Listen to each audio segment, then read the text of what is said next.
آپ نے شیخ محمد بن زائد مسجد میں نوجوان لڑکیوں کو نچوایا، کوئی مسئلہ نہیں۔ آپ نے مسجد بند کروائی، کوئی بات نہیں۔ لوگوں نے نمازیں نہیں پڑھی، کوئی مسئلہ نہیں، کہیں اور پڑھ لی ہوئی۔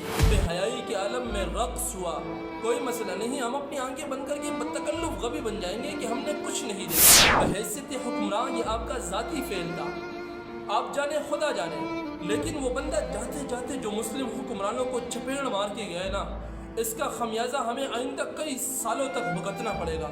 اور گلف کنٹریز میں آئندہ جب مسلم اسٹوڈنٹ کسی یونیورسٹی، کالج یا اسکول میں اسلاموفوبیا، حیا اور پردہ انجی سے موضوعات پر پریزنٹیشن دینے کی کوشش کریں گے تو ان کو یہ تانا ملتا رہے گا کہ آپ کے حکمرانوں نے تو کل تک ہمارے آقاؤں کے لیے اپنی عبادت گاہوں کو بند کروا کے نوجوان لڑکیوں کو نچوایا تھا، آج آپ ہمیں پریزنٹیشن دینے کی کوشش کر رہے۔